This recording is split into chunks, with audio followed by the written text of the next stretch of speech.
Welcome to this 8th lecture of digital image processing. This lecture is about some commonly used built-in functions in MATLAB. So we will see the commonly used built-in functions regarding scalar values as well as vectors and matrices. And at the end of the lecture we will also see that how to use help command to see the details about any function in MATLAB. So first of all we will see some built-in functions regarding scalar values. तो MATLAB में आप कोई भी scalar value पर geometric operations भी perform कर सकते हैं लाइक साइन कॉस टेन या inverse of sine inverse cosine या inverse tan as well as हम कोई एक्सपोनेंशियल ऑपरेशंस या लॉगरिथमिक ऑपरेशंस भी इसमें परफॉर्म कर सकते हैं with the help of built in functions. इसी तरह से स्क्वायर रूट लेना हो या रिमाइंडर राउंड फ्लोर सील ये सारे commonly used built-in functions हैं regarding scalar values. So one by one तमाम functions को देखते हैं. राउंड का फंक्शन किसी भी रियल वैल्यू को इंटीजर में राउंड कर देगा. आप राउंड का फंक्शन से बखूबी वाकिफ़ होंगे कि अगर कोई भी चीज़ जो है वो 0.5 से के बराबर या उससे ज़्यादा है तो फिर वो नेक्स्ट इंटीजर में राउंड होगी, और अगर जो है वो जो इशारिया वाला पार्ट है वो 0.5 से कम है तो फिर वो पिछले इंटीजर में राउंड होगा. So for example 8.5 something will be rounded to 9 and similarly 8.4999 will be rounded to 8. Okay, तो ये तो है राउंड का फंक्शन. इसी तरह से साइन है. अच्छा, मैटलैब में साइन कॉस टेन को जब भी वैल्यू देनी है हमने तो रेडियंस में देनी है. ओके, डिग्रीज में नहीं देनी, रेडियंस में देनी है. ठीक है, तो for example sine of 90 when the 90 is in degrees, so you know that sine of 90 is 0. और अगर रेडियंस में बात करें तो sine of pi is equal to 0. तो अगर हम साइन ऑफ पाई यहाँ पर यूज़ करते हैं मैटलैब में तो हमें कुछ इस तरह का आंसर मिलेगा. This answer is nearly equal to 0. In fact ये एक्यूरेसी के साथ आंसर देगा हमें मैटलैब. और साइन ऑफ पाई की वैल्यू यही होती है, और हम इसे राउंड करके चूँकि 0 कंसीडर करते हैं तो हम एग्जैक्टली जो है वो हम इसे साइन ऑफ पाई को 0 कहते हैं. ओके, सो सिमिलरली अगर आप इसे एग्जैक्टली 0 की फॉर्म में देखना चाहते हैं तो आप साइन ऑफ पाई के आंसर को राउंड कर दें तो आपको जो है वो 0 मिल जाएगा. इसी तरह से कॉस का फंक्शन है. आप कॉस पाई बाय 2 कॉस 0 या कॉस पाई करके आप इसे चेक कर सकते हैं. ओके, tan का फंक्शन अवेलेबल है. tan of 0 is equal to 0, tan of pi is equal to 0. तो कुछ ऐसा आंसर आएगा 1.-1.2246 into 10 raised to power -16. Okay, so this is equal to 0.15 zeros 12246. तो that's why it is nearly equal to 0. Okay, अच्छा, इसी तरह से tan pi by 2. तो ये जो है tan पाई बाय 2 आपको पता है कि ये इन्फिनिटी होता है. तो हम जब इसे मैटलैब में देंगे tan पाई बाय 2 तो आंसर कुछ इस तरह का आएगा. और अगर हम इसको ये आंसर चूँकि बहुत बड़ा है और बड़ी लार्ज वैल्यूज़ को जो है वो हम अप्रॉक्सीमेटली इन्फिनिटी कहते हैं. ओके, तो इस वजह से इसे हम tan पाई बाय 2 की हमें ये वैल्यू मिलेगी. इसी तरह से आप साइन कॉस या tan के इन्वर्स भी ले सकते हैं. For example sine inverse of pi by 2 is equal to this answer, and because this answer is an imaginary value so इसमें आयोटा शामिल है, whereas iota is equal to -1 under root. Okay, इसी तरह से अगर हम sine inverse of पाई लें तो भी हमें एक इमेजिनरी नंबर मिलेगा। हाँ, अगर साइन इनवर्स ऑफ ज़ीरो लें तो हमें ज़ीरो आंसर मिलेगा। सिमिलरली आप ने कॉज इनवर्स के फंक्शन को अप्लाई कर सकते हैं, टेन इनवर्स के फंक्शन को अप्लाई कर सकते हैं। एब्सोल्यूट वैल्यू का फंक्शन है, किसी भी वैल्यू पर अप्लाई होगा तो वही आंसर आ जाएगा, बस फ़र्क ये होगा कि वो पॉजिटिव वैल्यू जो है आंसर में आएगी। अगर तो जिस चीज़ का एब्सोल्यूट लिया जा रहा है वो चीज़ पहले ही पॉजिटिव है तो फिर वही आंसर आएगा, और अगर वो नेगेटिव है तो फिर वो पॉजिटिव हो जाएगी। ओके, इसी तरह से स्क्वायर रूट का फंक्शन है, रिमाइंडर का फंक्शन है। तो रिमाइंडर के फंक्शन में दो चीज़ें दी जाती हैं। पहली चीज़ जो है वो डिवाइज़र है और उसके बाद डिविडेंड है। Okay, so when the divisor is going to be divided by dividend is going to be divided by divisor, जैसे 12 को 5 से डिवाइड करें तो रिमाइंडर जो है वो 2 आएगा। ओके, तो रिमाइंडर का फंक्शन जो है वो हमें रिमाइंडर रिटर्न करेगा जब एक चीज़ दूसरी चीज़ से डिवाइड हो रही होगी। ओके, इसी तरह से फ्लोर और सील के फंक्शन हैं। फ्लोर और सील का फंक्शन बेसिकली हमें इंटीजर रिटर्न करता है। तो इसको कोई इशारिया वाला नंबर पास किया जाता है, यानी कोई रियल नंबर दिया जाता है, तो ये देखता है कि वो रियल नंबर किन दो इंटीजर्स के दरमियान है। Okay, for example 1.3468459, this number is between integer 1 and 2। अगर हम इस नंबर का यानी 1.3468 समथिंग का हम सील लेंगे तो हमें आंसर 2 मिलेगा, लेकिन अगर हम इसका फ्लोर लेंगे तो आंसर हमें 1 मिलेगा, because this number is between 1 and 2। तो यूँ समझ लें कि इस नंबर का जो फ्लोर है, जो फर्श है इसका, वो 1 है, और इस नंबर का जो छत है, जो सील है, वो 2 है।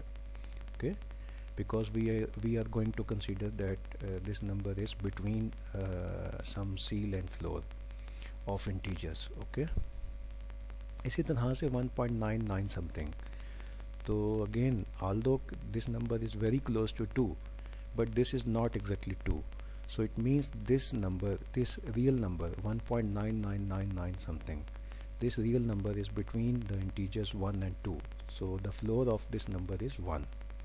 However, if we get the seal of this function, then it will be 2. Similarly, seal of 3.78 something, it will be 4, and seal of 3.00001 will be 4, because if after 00001, that means this real number is between 3 and 4. Okay, so the seal of this function is 4. Okay, इसी तरह से exponent का function है। आपने एक constant ई math में पढ़ा होगा, उसकी वैल्यू होती है 2.7183। तो एक्सपोनेंट के फंक्शन को आप जो भी पास करते हैं वो ई की पावर बना कर आपको जो है वो आंसर देता है। For example EXP of 1 is equal to e raise to power 1, this is equal to e raise to power 1 which is equal to e, and that is 2.7183। Okay, इसी तरह से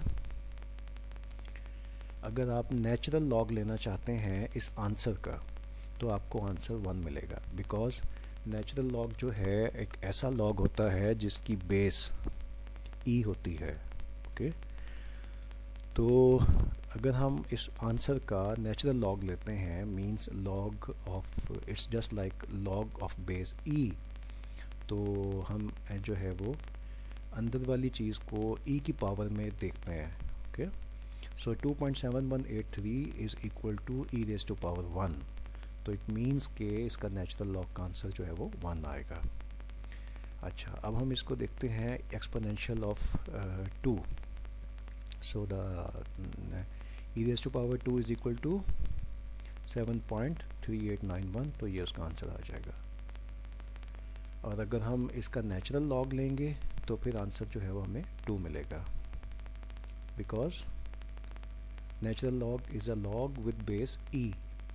Okay, so it's this problem is just like log of base e, and it is going to be applied on e square, तो of course आपको जो है वो यहाँ से 2 आंसर आ जाएगा।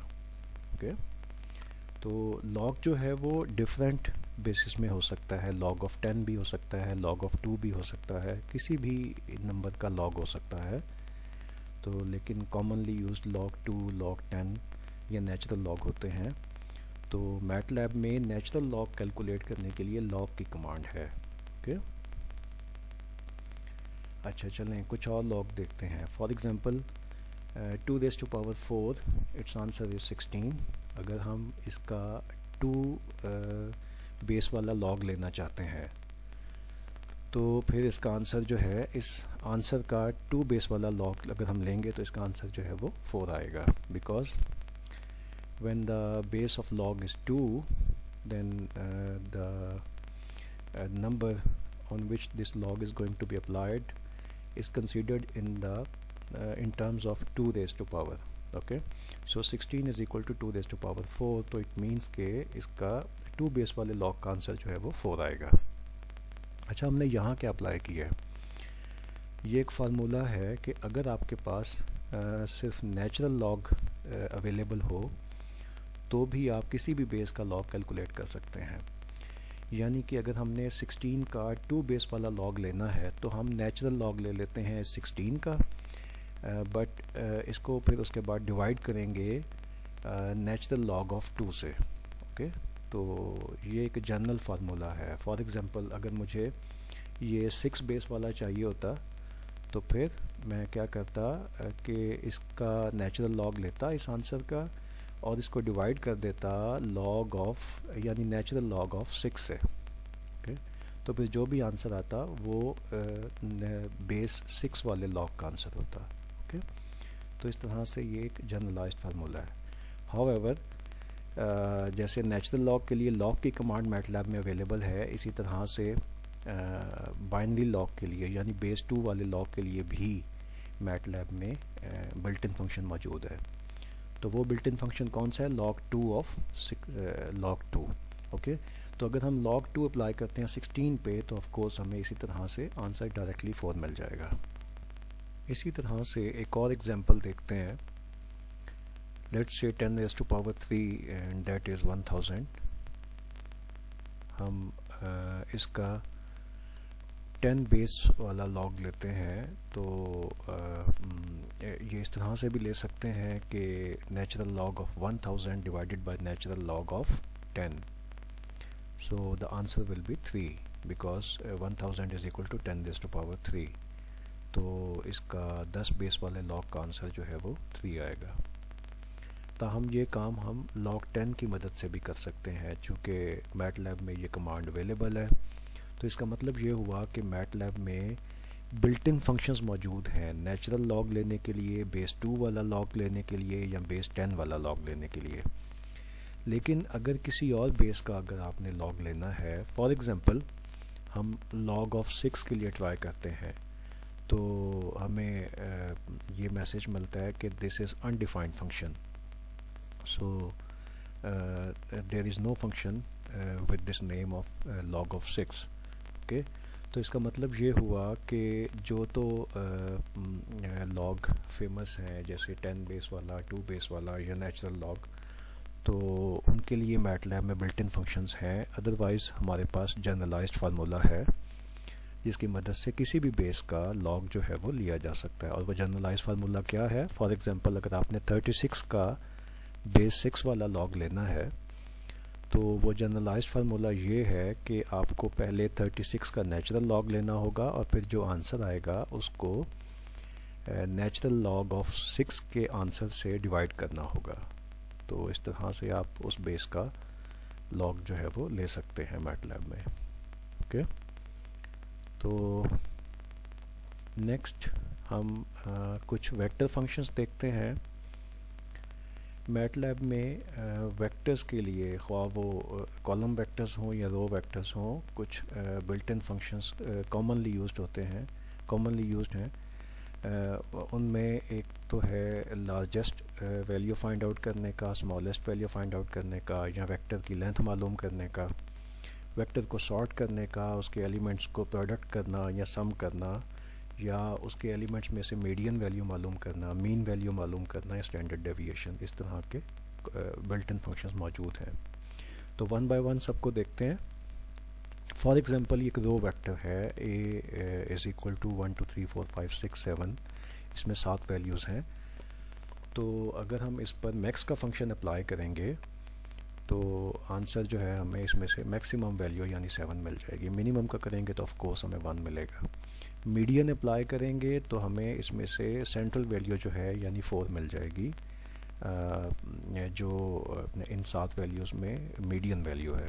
ओके, तो अगर लेट से इसमें 8 वैल्यूज़ होती, इसी तरह से 1 2 3 4 5 6 7 8, तो कोई एक वैल्यू जो है वो मीडियन वैल्यू हमें कैसे लेनी होती कि 4 और 5 का हम मीन ले लेते। Okay, and that is 4.5। तो फिर ये जो है वो मीडियन वैल्यू हो जाती इस वेक्टर की। इसी तरह से वेक्टर फॉर एग्जांपल ये होता तो हम इसे सॉर्ट भी कर सकते थे, इसके एलिमेंट्स को सम अप कर सकते थे, इसकी लेंथ मालूम कर सकते थे, यानी इसके अंदर कितने एलिमेंट्स हैं ये मालूम कर सकते थे इस लेंथ के फंक्शन से। इसी तरह से आप किसी वेक्टर के तमाम एलिमेंट्स को आपस में प्रोडक्ट करके आंसर ले सकते हैं। For example this 120 is the answer of product of A and which is 1 into 2 into 3 into 4 into 5 means तमाम एलिमेंट्स को आपस में मल्टीप्लाई किया हुआ है। आप किसी वेक्टर की मीन वैल्यू ले सकते हैं। मीन वैल्यू क्या होती है कि उसके तमाम एलिमेंट्स को हमने सम किया, ओके, और फिर जितने नंबर ऑफ़ एलिमेंट्स हैं उससे डिवाइड किया। ओके, आप स्टैंडर्ड डेविएशन ले सकते हैं।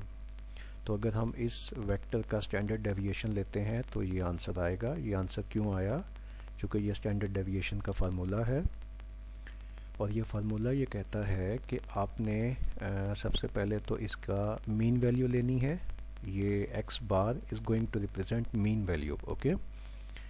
और फ़र्ज़ करें इसमें n एलिमेंट्स हैं इस वेक्टर के अंदर, तो यहाँ पे लिखा है summation i is equal to 1 to n। इसका मतलब है तमाम एलिमेंट्स को हमने उसकी समेशन की बात हो रही है, लेकिन कुछ इस तरीके से कि हर एलिमेंट में से पहले मीन वैल्यू को माइनस करना है, फिर जो आंसर आएगा उसका स्क्वायर करना है, और इस तरह के तमाम आंसर्स को हमने आखिर में सम अप करना है, और उसके बाद उसे जितने नंबर ऑफ़ एलिमेंट्स हैं उनमें से एक माइनस करके उस नंबर के साथ डिवाइड करना है, और फिर ओवरऑल इस सारे आंसर का स्क्वायर रूट लेना है। ओके, तो फिर हमें स्टैंडर्ड डेविएशन मिल जाएगा। चलें, ये तो हमने एसटीडी के बिल्ट इन फंक्शन के ज़रिए से स्टैंडर्ड डेविएशन लिया। अगर हम इसी फार्मूले को 1 by 1 अप्लाई करें और तो हमें ओवरऑल देखते हैं कि यही आंसर मिलता है। Okay, so A minus mean of A, it means के ए के हर एलिमेंट में से ए की जो मीन वैल्यू है उसको माइनस करना है, और फिर जो है उसे उसकी पावर 2 लेनी है। ओके, ये एलिमेंट वाइज तमाम पे ऑपरेशन अप्लाई होगा। ओके, यही कहा गया था कि हर एलिमेंट में से मीन वैल्यू को माइनस करना है, और फिर जो है उसकी पावर 2 मीन्स उसका स्क्वायर लेना है। ओके, और फिर जो आंसर आएगा इस तरह के तमाम एलिमेंट्स के आंसर्स को आखिर में सम अप करना है। ओके, हमने सम अप किया हुआ है, और फिर उसके बाद जो आंसर आएगा ओवरऑल जो इस सम का आंसर आएगा उसको डिवाइड किया है लेंथ ऑफ ए माइनस 1, यानी जितने नंबर ऑफ़ एलिमेंट्स हैं -1। ओके, तो फिर इस पूरे का जो आंसर आएगा उसका हमने आखिर में स्क्वायर रूट ले लिया, तो हमें यही आंसर मिल रहा है जो इस स्टैंडर्ड एसटीडी के बिल्ट इन फंक्शन से मिल रहा है। ओके, तो ये होता है जी स्टैंडर्ड डेविएशन। अब हम देखते हैं कुछ मैट्रिक्सिस के फंक्शंस। तो मैट्रिक्सिस के फंक्शंस को मैंने दो तरह से डिवाइड कर दिया है। कुछ मैट्रिक्सिस के बिल्ट इन फंक्शंस ऐसे हैं जो आमतौर पे मैट्रिक्स को फर्स्ट टाइम बिल्ड करने के लिए यूज़ होते हैं। तो वो 4 तरह के हैं। आई का फंक्शन यूज़ होता है अगर आपने आइडेंटिटी मैट्रिक्स को इनिशलाइज़ करना है। अगर आपने मैट्रिक्स की तमाम वैल्यूज़ को 0 से इनिशलाइज़ करना है तो ये फंक्शन है, तमाम को 1 से इनिशलाइज़ करना है तो ये फंक्शन है, या randomly generated values between 0 and 1 कुछ भी रैंडमली जनरेट होके आ जाएं तो उसके लिए फिर ये फंक्शन है। तो 1 by 1 इन तमाम फंक्शंस को देखते हैं। आई का फंक्शन क्या है? लेट्स से हम आई 3,3 देते हैं, means we want to initialise a matrix, of 3 rows and 3 columns and that matrix should be an identity matrix, तो फिर जो है वो क्या होगा, हमें इस तरह का एक 3x3 का आइडेंटिटी मैट्रिक्स मिल जाएगा। अच्छा, अब 3x3 की जगह पे सिर्फ 3 भी लिख सकते हैं, चूँकि ये स्क्वायर मैट्रिक्स है तो स्क्वायर मैट्रिक्स में आप जो साइज़ होता है, जो रोज़ का साइज़ होता है वही कॉलम्स का साइज़ होता है, तो इसका मतलब ये हुआ कि i(3) भी इसे लिखा जा सकता था। इसी तरह से i(4,4) लिखें या i(4) लिखें तो हमें इस तरह का आइडेंटिटी मैट्रिक्स मिल जाएगा। ओके, तो देखें आप बेशक 4,4 लिखें या आप जस्ट 4 लिख दें तो आपको 4x4 डायमेंशंस वाला मैट्रिक्स जो है वो इनिशियलाइज हो जाएगा, जो कि आइडेंटिटी मैट्रिक्स होगा, because we are using eye built in function.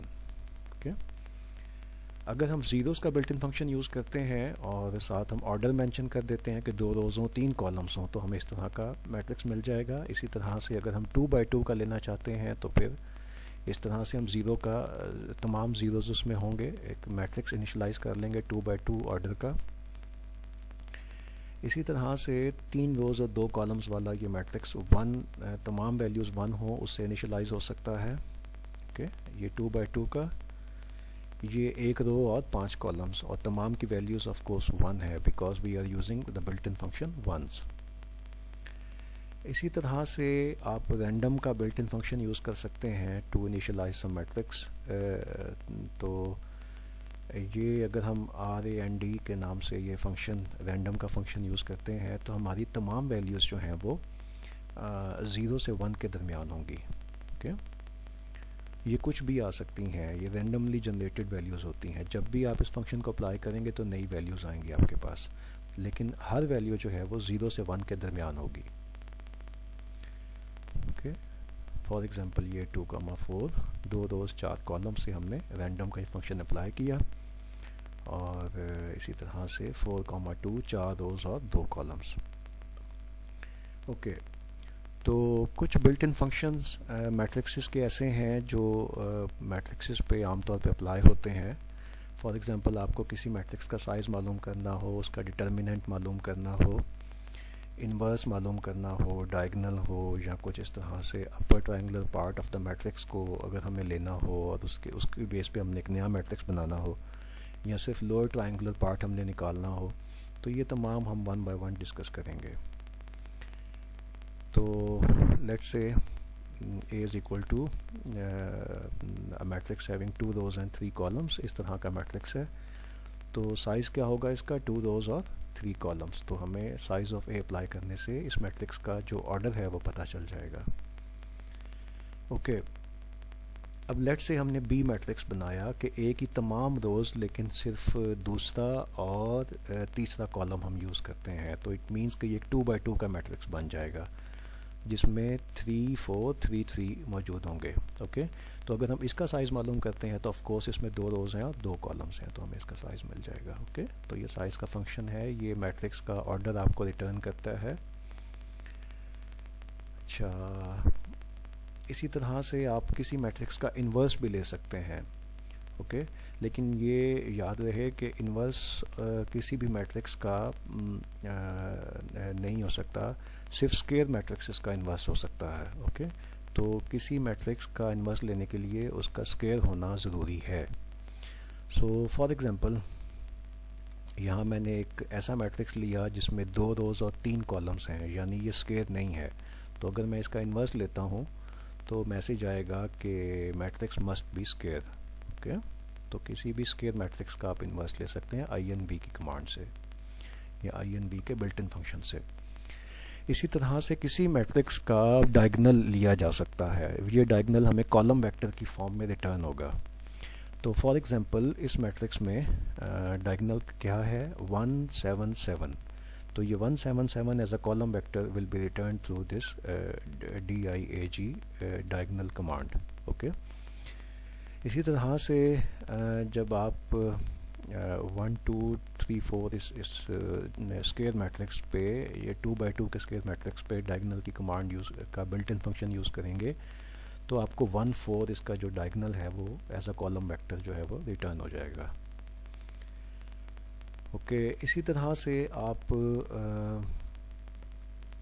Upper triangle of a matrix निकाल सकते हैं। तो फॉर एग्जांपल मैंने एक रैंडमली जनरेटेड वैल्यूज़ के ज़रिए से ये आर ए एन डी का फंक्शन अप्लाई करके ए मैट्रिक्स को इनिशलाइज़ किया जिसमें 5 रोज़ हैं और 4 कॉलम्स हैं। तो ये अपर ट्रायंगल ऑफ दिस मैट्रिक्स जो है हमें रिटर्न हो रही है टी आर आई, ट्राई मीन्स ट्रायंगल और U for upper.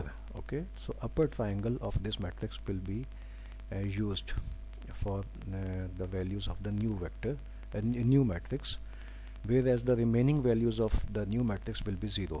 Okay, तो आप देख रहे हैं कि इस मैट्रिक्स में से जितनी अपर जो है डायगनल समेत डायगनल और उसके ऊपर वाली जो वैल्यूज़ हैं वो सारी आ गई हमें आंसर में मिल रही हैं, बाकी जो बच गई हैं वो सारी ज़ीरो हो गई हैं। ओके, तो ये देखें इस मैट्रिक्स का डायगोनल क्या बनेगा, ये वैल्यूज़ आ रही हैं, तो ये वैल्यूज़ और इनके ऊपर वाली तमाम वैल्यूज़, सो ये वैल्यूज़ और इनके ऊपर वाली तमाम वैल्यूज़ जो हैं वो शामिल होंगी और बाकी तमाम वैल्यूज़ जो हैं वो ज़ीरो हो जाएंगी टी आर आई यू के फंक्शन में।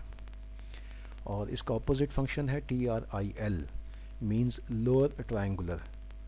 okay, so in case of lower triangular values, आप जब इस पे डायगोनल बनाएंगे लाइक दिस इस फंक्शन पे, तो इन डायगोनल समेत इन वैल्यूज़ के समेत जितनी इसके नीचे वैल्यूज़ हैं लोअर ट्रायंगल के अंदर, तो वो सारी वैल्यूज़ यूज़ होंगी हमारे आंसर में, और बाकी जो बच जाएंगी ऊपर इसके वो तमाम ज़ीरो हो जाएंगी। ओके, तो ये भी एक फंक्शन है जो आमतौर पे मैट्रिक्स में यूज़ होता है। और एक लास्ट फंक्शन जो है वो डिटर्मिनेंट ऑफ मैट्रिक्स, ये बहुत इंपॉर्टेंट फंक्शन है, और मैं इसका थोड़ा कॉन्सेप्ट भी रिवाइज करवा दूँ आपको कि for example determinant of this matrix is demanded. तो इस सूरत में क्या होगा कि पहले इसकी जो पहली रो है उसको देखेंगे, यहाँ से पहला एलिमेंट लिया और इस रो को और इस कॉलम को छोड़ के जो बाकी बचा वो ख़ुद जो है वो एक स्क्वायर मैट्रिक्स है 2×2 का, यानी 0 -1 4 5।